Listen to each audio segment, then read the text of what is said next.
사랑하는 성도 여러분, 참 힘든 한 주였는데 어떻게 평안하게 잘 지내셨습니까?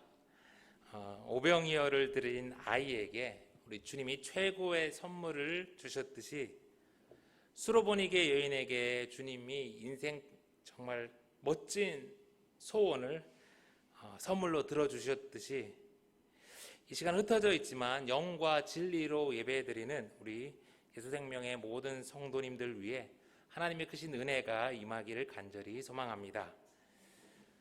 여러분, 우리 요즘 사람들이요, 교회를 좋아할까요? 아닐까요? 21년 5월 20일 한국 갤럽에서 전국에 있는 성인 1,500명을 대상으로 한국인의 종교에 대한 6차 설문조사를 실시해서 발표했습니다. 개신교 인구가 한 17%, 불교 인구는 16%, 카톨릭 인구가 6%래요. 대신 종교가 없는 분들이 60% 정도로 나타났습니다. 그런데 우리가 좀 걱정스러운 것은요, 호감을 갖고 있는 종교가 무엇인가라는 질문에서 불교는 20%, 가톨릭은 13%로 나타난 데에 비해서 우리 개신교는 불과 6%에 그쳤습니다. 많이 속상하지만 요즘 사람들은 교회를 좋아하지 않는다라고 이렇게 통계는 말하고 있죠. 여러분, 요즘 사람들에게 교회 가자고 한번 말해 보셨나요? 그럼 반응이 어떻습니까? 썰렁하죠. 평소 잘 지내다가 이제 내가 교인이라는 것을 알게 되면 사람들은 혹시 교회 가자고 할까봐 잘 지내가다가도 괜히 경계를 하게 됩니다. 세상 사람들은요, 누군가 친절을 베풀면서 이제 잘 지내다가도 그 사람이 이제 교인인 걸 알게 되면 이게 다 목적이 있구나, 나를 교회로 데려가려고 하는 것은 아닌가라고 생각을 합니다. 그리고 교회 데려가려는 그 이유를 그렇게 좋게 보지는 않아요. 우리는 아니라고 하지만 세상 사람들은 우리가 전도하고 사람들을 교회로 데려가라는 그 이유를 많은 경우에 돈 때문이라고 생각합니다. 크게 지어놓은 그 예배당을 채우기 위해서, 그리고 그 건물과 조직을 유지하기 위해서 사람이 필요하고, 그래서 나를 데려가려고 한다고 생각하지요. 안타깝지만 우리가 부정할 수 없는 오늘의 현실인 것 같습니다. 우리 오늘 마가복음 7장 31절의 말씀을 다시 한번 들어보겠습니다. 예수께서 다시 도로 지방에서 나와 시돈을 지나고 데가볼리 지방을 통과하여 갈릴리 호수에 이르시매 사람들이 귀먹고 말 더듬는 자를 데리고 예수께 나와 안수하여 주시기를 간구하거늘. 예수님이 두로에서 수로보니게 여인을 만났고 그녀를 괴롭히던 그 더러운 귀신을, 그녀의 딸을 괴롭히던 더러운 귀신을 쫓아내 주셨죠. 그리고는 시돈과 데가볼리란 지방을 통과해서 다시 갈릴리로 돌아오십니다. 그러자 사람들이 귀가 안 들리고 말을 잘 하지 못하는 장애인을 예수님 앞으로 데려와서 이 사람을 안수하여 고쳐주시기를 간청해요. 두로로 예수님을 찾아왔던 그 수로보니게 여인과는 달리 이 사람은 듣지도 못하고 말하지도 잘 못하기에 예수님이 누구신지를 제대로 알 수가 없었고요. 또 스스로 예수님께 나아가 도와달라고 요청하기도 참 어려웠어요. 그런데 오늘 이 사람은 예수님 앞에 나아옵니다. 어떻게 이럴 수 있었습니까? 사람들이 이 장애인을 예수님께 데리고 왔고 예수님께 고쳐주시기를 간청했다는 거예요. 성도 여러분, 사람들이 다들 교회는 건물이 아니다라고 말은 합니다. 그러나 여러분, 정말 우리는 교회를 무엇이라고 생각하나요? 사람들을 막 모아서 교회가 덕을 보려고 한다면 여러분, 그건 더 이상 교회가 아니지요. 오늘 이 장애인을 예수님께 인도해서 고쳐달라고 간청한 이 사람들처럼 스스로 예수님을 보지 못하고 듣지 못하고 말하지 못하는 이들을 예수님께 데려오는 사람들, 그들이 바로 교회입니다. 우리는 그런 예수생명교회가 되었으면 좋겠어요. 아멘. 그런데 여러분, 오늘 마가는요, 수로보니게 여인의 사건을 이어서 바로 이 장애인을 고치시는 사건을 우리에게 들려주고 있는데, 여긴 특별한 이유가 좀 있어요. 이사야서 35장 5절부터 6절까지의 말씀을 한번 들어볼게요. 그때 맹인의 눈이 밝을 것이며 못 듣는 사람의 귀가 열릴 것이며 그때는 저는 자는 사슴같이 뛸 것이며 말 못하는 자의 혀는 노래하리니 이는 광야에서 물이 솟겠고 사막에서 시내가 흐를 것임이라.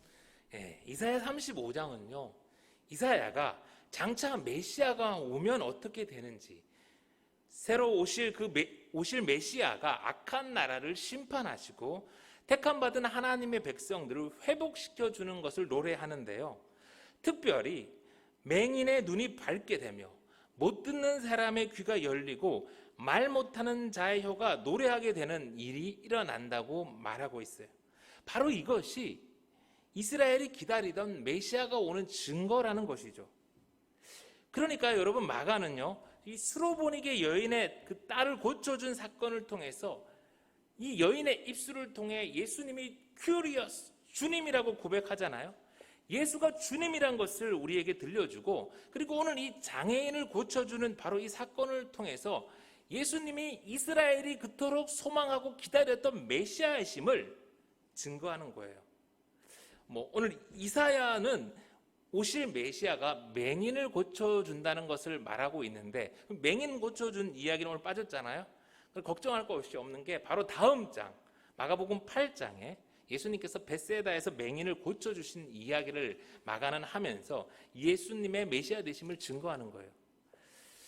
그런데 여러분, 오늘 이 사람들의 도움으로 예수님 앞에 온 이 장애인의 큰 문제가 무엇이었죠? 귀가 안 들리고 말을 잘 할 수 없다는 거예요. 바로 소통의 문제였어요. 소통의 문제. 소통하는데 장애가 있었어요. 허준의 동의보감이라는 것을 보면 이런 말이 나옵니다. 통즉 불통, 불통즉통. 통하면 불통, 통증이 없고, 통하지 않으면 통증, 곧 병이 된다라는 뜻입니다. 지난 주일 밤 이 말을 아주 잘 알게 된 사건이 하나 생겼어요. 유튜브로만 예수생명교회를 알고 또 예배 드리시는 분들을 위해서 제가 잠시 영상을 하나 보여드릴게요.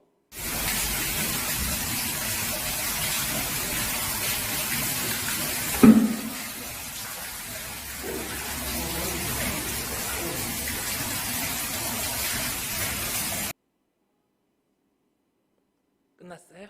네. 지난 주일 밤에 갑자기 비가 엄청 많이 내렸습니다. 이 옥상에 이렇게 모인 물이 이제 지하로 이렇게 흘러가는 배수관이 있는데, 이게 하필 이게 예배당 저기 뒤편을 통과해요. 근데 갑자기 많이 내린 비로 인해서 예배당 뒤편을 지나가던 그 배수관의 관이 좀 빠졌나 봐요. 저 영상은 월요일 오후의 영상이고요. 그러니까 그 당시에는 정말 엄청나게 많은 물들이 예배당 안으로 쏟아져 들어왔어요. 우리 예배당 뒤편에 창고가 있는데요, 그 물이 빠지는 이 하수도 구멍이 하나 있어요. 그 구멍이 하나 있긴 있는데 하필 그 하수도에 이렇게 PVC 파이프가 좀 높이 박혀 있어요. 그러니까 이 하수도가 있지만 물이 하나도 빠지지 못하고 그 뒤에 창고를 가득 채운 거예요.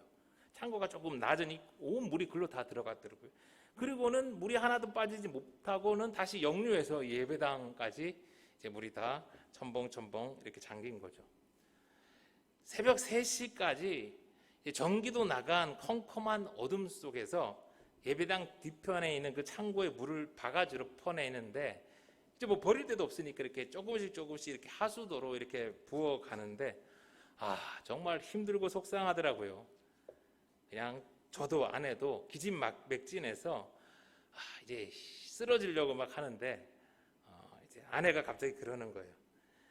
오늘 제가 설교도 잘했고 자기도 은혜를 많이 받았는데 설교 제목대로 우리를 시험하시는 게 다 오늘 이 일 때문인 것 같다고.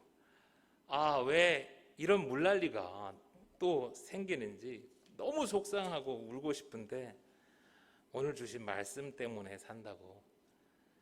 같이 그 이야기를 나누며 웃으며 집으로 돌아왔습니다.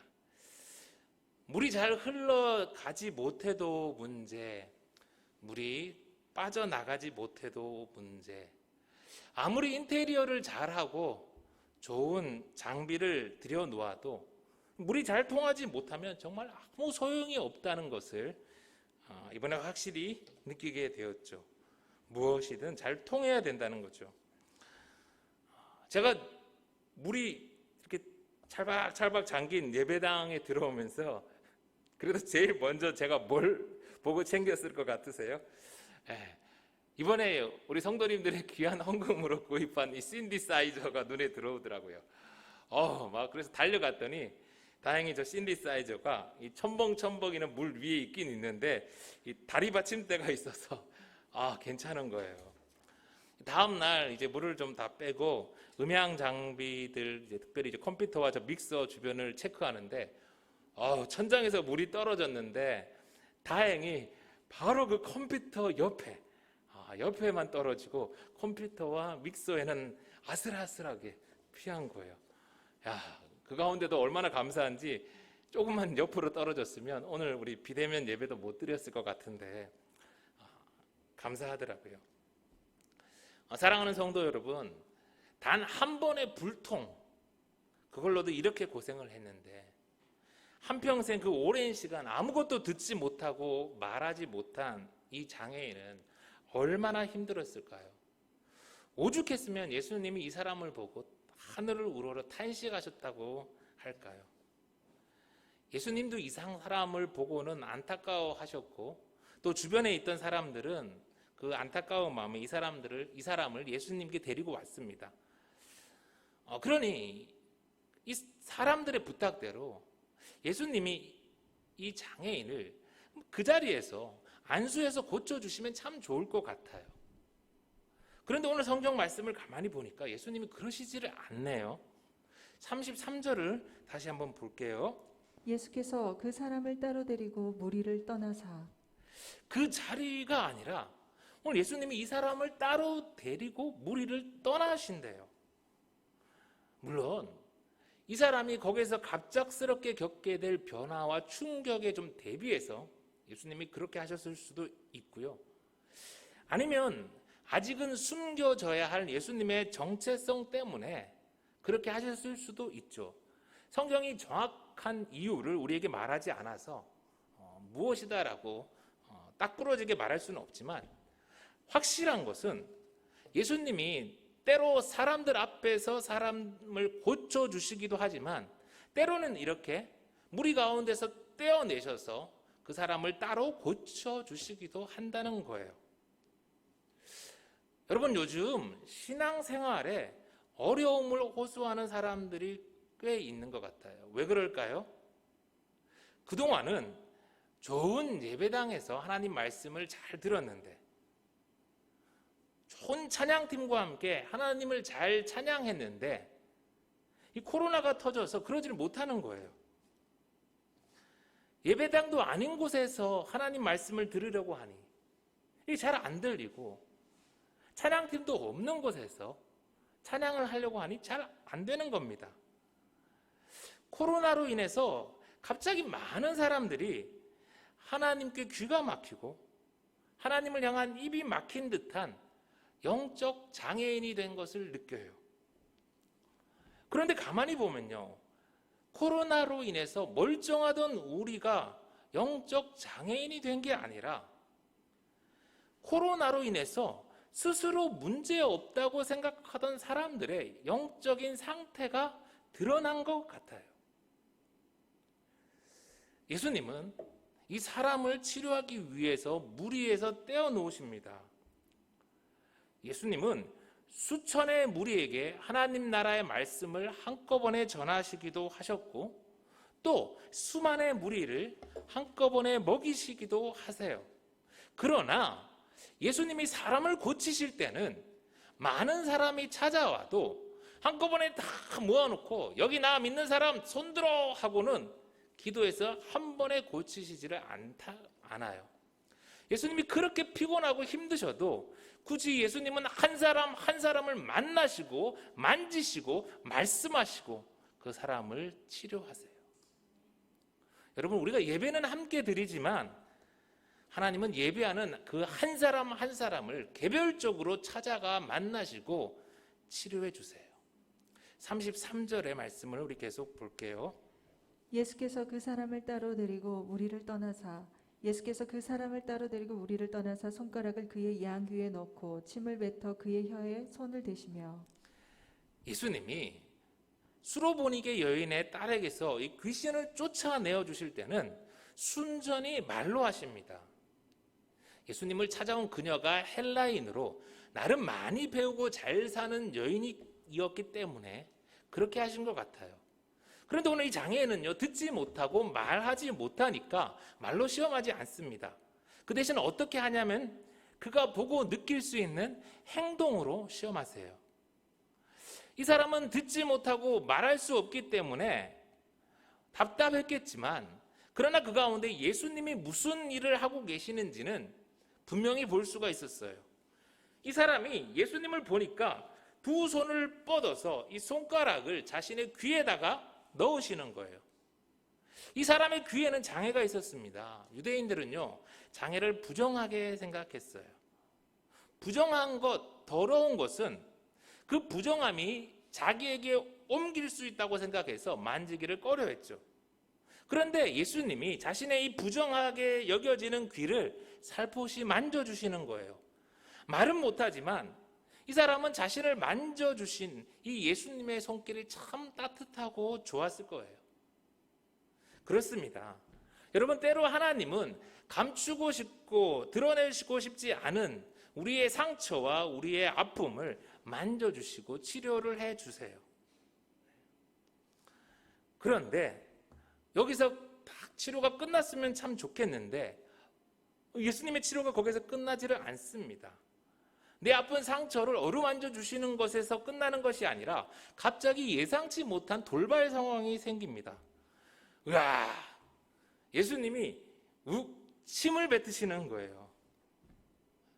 물론 당시에 침은 치료에 효과가 있다고 생각을 했지만 그래도 침이잖아요. 마가는 예수님이 고난당하시고 십자가에 죽으시는 그 이야기를 뒤에서 묘사하면서 몇 번이나 예수님이 침뱉음을 당했다라고 말해요. 분명 이 당시에 침은 모욕의 상징이었어요. 그런데 예수님이 침을 손에 묻혀서 그것도 이 혀 안에다가 넣어 만지시는 거예요. 여러분, 제가 만약에 여러분과 여러분의 자녀들을 영어 잘하게 해준다며 제가 침을 뱉어가지고 손으로 여러분의 혀를 이렇게 안수하려 한다면 여러분 어떻게 하시겠습니까? 아마 제 아내랑 아이들도 더럽다고 다 도망갈 거예요. 도망가는 게 정상이죠. 그런데 오늘 예수님이 이렇게 하시는 거예요. 도대체 예수님이 왜 이러실까요? 수로보니게 여인을 개 취급하시는 것처럼 오늘 예수님은 듣지 못하고 말하지 못하는 이 사람을 시험하시는 거죠. 내가 묶인 혀로 말이 어눌한데 그 혀를 고치기 위해서는 내가 내 손을 대어야 한다. 그것도 내 침을 묻혀서 내 혀를 내가 만져야 한다. 사람아, 네가 나의 손과 나의 침을 받아들이겠니? 예수님이 물으시는 거예요. 만약 이 사람이 예수님의 모습을 보고 더러워 생각하고 도망가 버렸다면, 그 자리를 박차고 나갔다면, 예수님의 치료의 방법을 받아들이지 않았다면 이 사건은 전혀 다르게 끝났을 거예요. 그러나 오늘 이 사람은 이 이해할 수 없는 예수님의 치료의 방법을 온전히 받아들입니다. 제가 백혈병 진단을 받고 병원에 입원해 있으니까요, 주치의 선생님이 오셔서 가장 먼저 하는 말이 하나 있었어요. 환자분과 보호자께서는 다른 사람의 말은 듣지 말고 전적으로 자신을 믿고 치료를 따라달라는 것이지요. 무슨 드라마에도 나오잖아요, 이런 말. 그때는 선생님이 도대체 왜 그러시는지를 잘 몰랐는데 조금 있으니까 이유를 알게 되더라고요. 거기에 누워서 조금 있다 보니까, 시간이 조금만 흐르다 보니까 뭐가 좋단다, 뭐로 효과를 봤단다, 심지어는 제가 목사인데도 누구한테 기도 좀 받아라, 참 별의별 사람들이 다 나타나더라고요. 여러분, 전 일체 딴짓 안 하고 전적으로 의사의 치료를 믿고 따랐어요. 그리고 오직 하나님께만 매달렸습니다. 그래서 나았어요. 여러분, 때로 하나님은요, 우리가 이해하지 못하는 방법으로 우리를 고치십니다. 한때 예수님이 나의 더러운 부분을 부드럽고 따스한 손길로 만져주셨다면, 때로 하나님은 나의 더러움에 침을 뱉으시고 심지어는 구부리티고 뽑으실 수도 있는 거예요. 어떨 때 주님은 사랑스러운 몇 마디 말로 기적을 베푸십니다. 그러나 때로 주님은 수로보니게 여인처럼 상처되는 말, 아픈 말로 우리를 고치세요. 그런 방식은 싫고 이해되지 않지만 좋으신 하나님이 분명 그러시기도 해요. 여러분, 저는 급성 골수성 백혈병을 1세대 항암제로 치료를 받았어요. 이 조혈모 세포라는 것을 이식받기 위해서 무지막지한 항암제를 제 몸속에 넣어야 했어요. 암세포뿐만 아니라 제 몸의 모든 것들이 골수가 다 녹아내렸어요. 그로 인해서 지금도 후유증으로 사는 게 불편함이 많아요. 그런데 요즘은요, 4세대 항암 치료법까지 발전했어요. 그 독한 항암제를 사용하지 않고 면역세포를 몸 밖으로 끄집어내서 유전자 조작을 해요. 그렇게 잘 훈련을 시킨 그 강한 킬러 세포를 다시 증폭시켜서 몸속에 넣어 암세포를 제거하는 꿈의 항암제, 면역 항암제예요. 그래서 몸에 부작용이 하나도 없어요. 물론 저도 4세대 항암 치료를 받았으면 정말 좋았겠죠. 아니, 처음부터 암에 걸리지 않았으면 더 좋았겠죠. 그러나 저는 하나님을 사랑했고 하나님도 저를 사랑했지만 암에 걸렸고, 그런 저를 고치기 위해서 하나님은 1세대 항암 치료법을 사용하셨어요. 여러분, 하나님이 우리의 인생을 인도해가는 방법이 마음에 안 들 수 있어요. 그리고 하나님이 우리를 고치시는 방법도 내 마음에 안 들 수 있어요. 그럴 수 있죠. 그러나 만약 여러분이 여러분의 인생을 스스로 잘 인도할 수 있다면 다른 방법으로 사셔도 됩니다. 만약 여러분이 여러분의 문제를 다 해결할 수 있다면 그렇게 하셔도 돼요. 그러나 내가 내 인생을 잘 인도할 수 없고 내가 내 문제를 스스로 해결할 수 없다면, 이해할 수 없고 내 마음에 들지 않아도 우리는 우리를 향한 주님의 방법을 온전히 받아들이는 게 지혜로운 길 아닐까요? 아니, 저 사람은 저렇게 쉽게 고쳐주시면서 나는 왜 이렇게 고생시키냐 물으신다면 그건 하나님의 영역, 하나님의 주권이라고밖에 저는 말씀드릴 수밖에 없어요. 그러나 저는 여전히 항암 후유증으로 힘들지만 이렇게 저를 고쳐주시고 새 생명을 이어가게 하신 하나님께 감사하고 하나님을 찬양할래요. 사랑하는 성도 여러분, 여러분도 하나님의 치유와 인도의 손길을 온전히 받아들이고, 그래서 여러분께도 회복시키시는 하나님의 은혜가 넘치기를 간절히 소망합니다. 34절의 말씀 우리 보겠습니다. 하늘을 우러러 탄식하시며 그에게 이르시되 에바다 하시니 이는 열리라는 뜻이라. 여러분, 주님이 이 고통 속에 있는 이 사람을 보고 어떻게 하셨다고요? 하늘을 우러러보고 탄식하셨다고 하세요. 이 사람을 보시고 또 이 사람과 더불어 함께 고통받는 이 피조 세계를 보시고 우리 주님은 안타까워하시며 하늘에 계신 아버지께 호소하시는 거예요. 이런 주님이 우리를 보고, 고통 중에 있는 우리를 보고 여러분 기뻐할까요? 아, 저놈 그렇게 말 안 듣더니 이제야 좀 죗값을 치르고 정신 차리겠네, 잘 되었다, 그러실까요? 아닙니다. 설령 잘못된 길로 갔어도 그로 인해 심한 고통을 받고 있는 자녀를 본다면 어느 부모가 마음이 편하겠어요?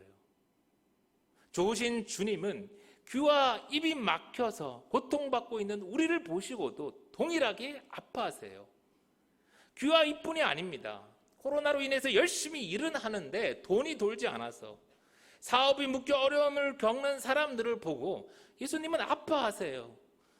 우울증과 공황장애 등 여러 가지 이유로 소통에 어려움을 겪고 있는 이들을 보고 예수님은 너무도 아파하세요. 오장육부가 막혀서 피가 돌지 않고 신경이 끊겨서 고통받는 사람들을 보시고 예수님은 탄식하시며 하나님께 호소하세요. 무엇보다 하나님과의 소통이 막혀 고통받고 있는 우리를 보시고 예수님은 아파하세요. 그러나 예수님은 탄식하는데 그치지 않고 말씀하십니다. 에바다! 주님이 열리라고 말씀하시니 그의 귀가 열리고 혀가 맺힌 것이 곧 풀려 말이 분명하여졌어요. 성도 여러분, 좋으신 주님, 선하신 주님이 우리에게 말씀하실 때, 열리라 명령하실 때 우리의 막히고 묶인 것들도 다 풀리고 열릴 줄 믿습니다. 이제 말씀을 마칩니다. 사랑하는 성도 여러분, 하나님을 향한 여러분의 귀는 열려 있습니까? 하나님을 찬양해야 할 여러분의 입은 풀려 있습니까? 코로나로 인해서 어쩌면 무리에서 떨어져 홀로 하나님을 바라보게 된 이때가 나의 상태를 볼 수 있는 주님 허락한 시간이고, 그래서 우리의 막힌 귀와 입이 열리는 그런 은혜의 시간이 되었으면 좋겠어요. 때로 주님의 침이 우리의 입에 들어오고 우리의 가장 약한 곳을 아프게 만져도 그것이 주님의 방법이라면 그게 최선인 것입니다. 우리의 막히고 묶인 모든 것들을 풀어주시고 열어주시는 주님의 은혜가 이 시간 예수 생명의 모든 성도님들 가운데 다 임하길 간절히 소망합니다.